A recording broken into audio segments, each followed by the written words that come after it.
Hello students, आप सभी का आपकी अपनी ऑनलाइन एजुकेशन की कक्षा में स्वागत है।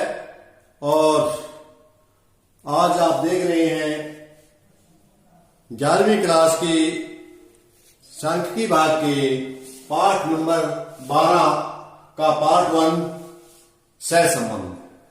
स्टूडेंट्स, ये अब तक आपने जितनी भी पिछले चैप्टर किया उनमें आपने सिंगल में किया है, एक श्रृंखला, एक वर्ग, एक का किया है। लेकिन आज का जो चैप्टर है उसमें हम सहसंबंध दिखाएंगे। आप कोरिलेशन कि क्या कोरिलेशन होता क्या है। कोरिलेशन का मतलब क्या होता है कि दो या दो से अधिक चरों के संबंध, दो या दो से अधिक चरों का आपसी संबंध। एक चर है दूसरे के कारण प्रभावित हो रहा है, अक्सर ऐसा होता है हमारे यहाँ। तो आप ये देखिए कि जैसे उदाहरण कीमत और मांग है, कीमत के कारण वस्तु की मांग कम या ज्यादा हो रही है। वस्तु की मांग, कीमत बढ़ने पर मांग घट जाती है और कीमत घटने पर मांग बढ़ जाती है। इसी तरह रोजगार उत्पादन, ज्यादा उत्पादन करने पर रोजगार लोगों को ज्यादा से ज्यादा मिलेगा और कम उत्पादन करने पर कम रोजगार मिलेगा। तो ये समष्टिगत अर्थशास्त्र से उदाहरण है, ये व्यष्टिगत से उदाहरण है। तो आप समझे होंगे कि दो या दो से अधिक चरों में संबंध को हम सहसंबंध कहते हैं। या यूं कहें आप, दो या दो से अधिक श्रृंखलाओं या वर्गों में पाए जाने वाला जो संबंध है उसे हम सहसंबंध कहते हैं। तो सरल सी भाषा में आप सभी को समझ में आ गया होगा कि दो या दो से अधिक श्रृंखला या वर्गों में जो संबंध पाया जाता है उसको हम सहसंबंध कहते हैं। नेक्स्ट इसके बाद हमारा आता है कि सहसंबंध होता क्या है, कितने प्रकार का होता है। सहसंबंध तीन प्रकार का हमारा, पहला है ऋणात्मक और धनात्मक। इस हिसाब से भी हम इसको बांट सकते हैं। दूसरा रेखीय और अरेखीय के हिसाब से बांट सकते हैं। और तीसरा है सरल और बहुमुखी के हिसाब से भी हम इसको बांट सकते हैं। सबसे पहले देखिए धनात्मक सहसंबंध क्या है। कुछ चरों में आपसे धनात्मक संबंध पाया जाता है, जैसे कि वो एक बढ़ती है तो दूसरा भी बढ़ता है। जैसे कि हम देखें कि कीमत बढ़ती है तो पूर्ति भी बढ़ती है।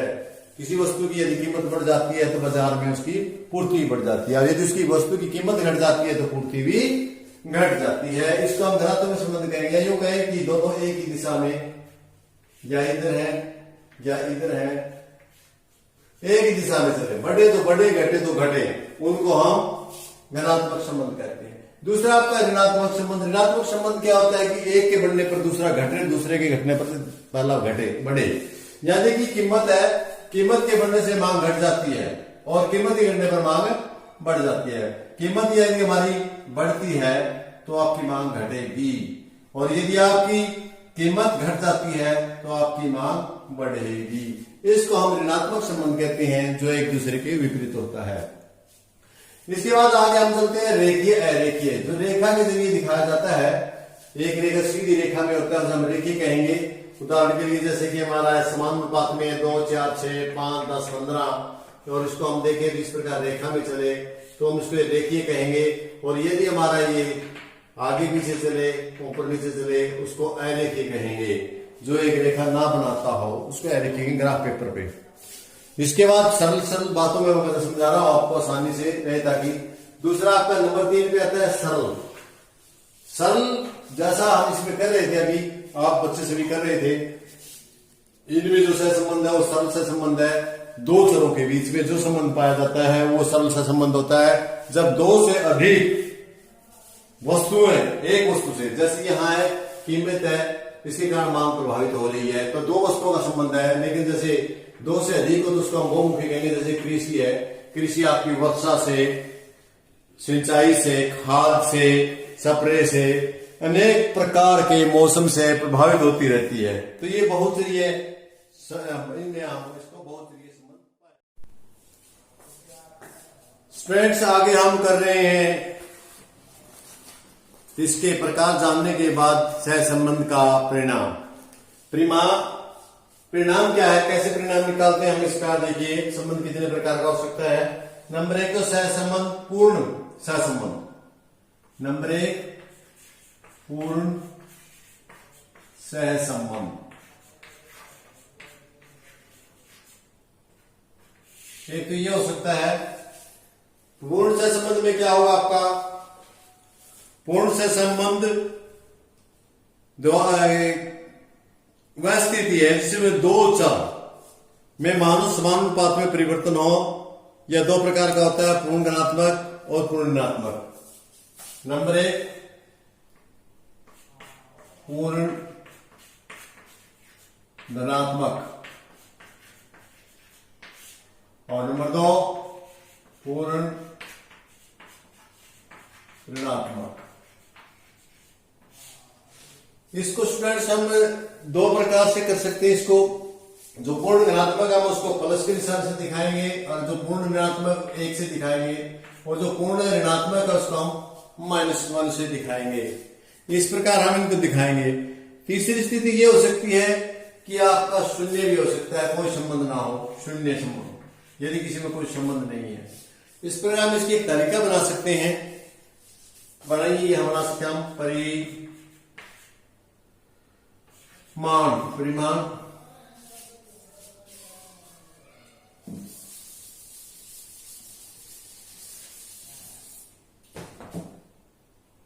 परिमाण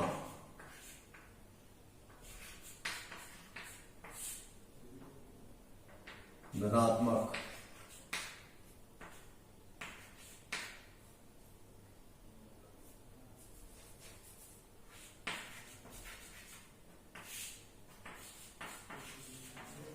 ऋणात्मक। तो जैसे कि मैंने अभी आपको बताया था कि पूर्ण धनात्मक भी हो सकता है, पूर्ण ऋणात्मक भी हो सकता है, जिसको हम परफेक्ट कह सकते हैं। तो इसको हम पूर्ण कहेंगे, पहला पूर्ण या परफेक्ट। ये आपका +1 होगा, ये आपका -1 होगा।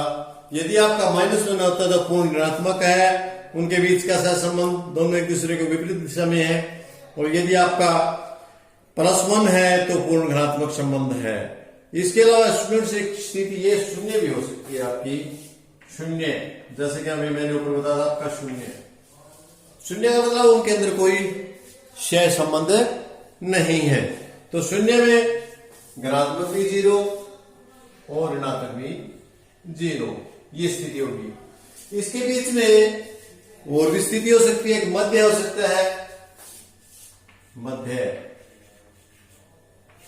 मध्य के या मध्यम के, एक ही बात आपके लिए, ये मध्य है मध्यम। इसका मतलब क्या है कि वो हमारा जो पूर्ण है वो +25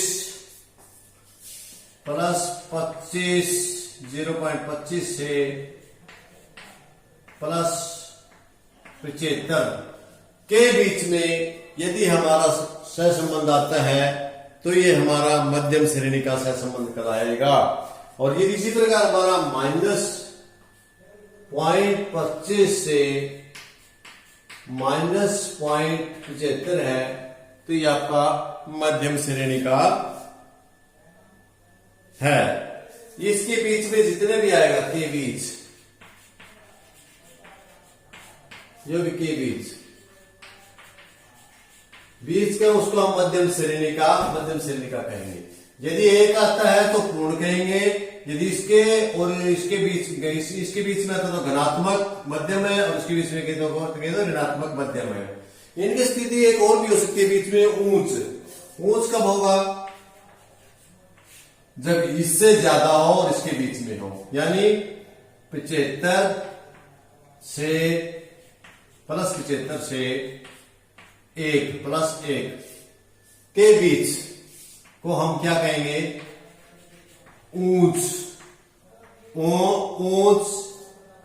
प्लस का धनात्मक संबंध है। इसी प्रकार ऋणात्मक में आप +0.75 से +1 के बीच में है, 1 से k तक है, तो हम उसको कहेंगे, 1 से पहले है तो उसको कहेंगे ये हमारा ऊंच क्वालिटी का है। और इसके अलावा स्टूडेंट्स एक और स्थिति हो सकती है 0 से और इसके बीच में, उसको बोलते हैं हम निम्न। ये क्या होगा हमारा? ये हमारा इससे 0 से लेकर G प्लस के 0.225 के बीच 0.25 के बीच में यदि आता है तो उसके हम कहेंगे निम्न प्रकार का घनात्मक सहसंबंध है।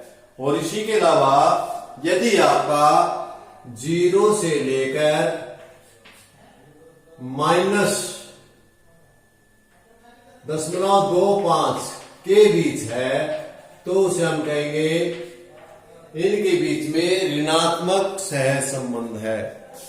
तो स्टूडेंट बड़े ध्यान से आपको ये तालिका करनी है, क्योंकि एग्जाम में इस तालिका में पूछा जाता है कि जो ऊंच है वो कहां तक है, मध्यम कहां तक है। तो ये 3 श्रेणियां आपकी और बन गई हैं।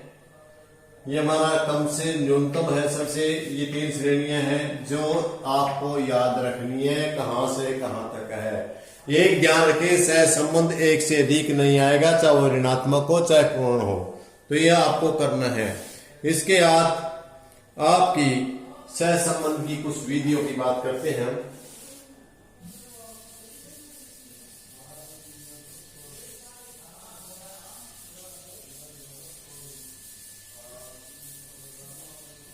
तो स्टूडेंट्स आज के लिए इतना ही काफी रहेगा।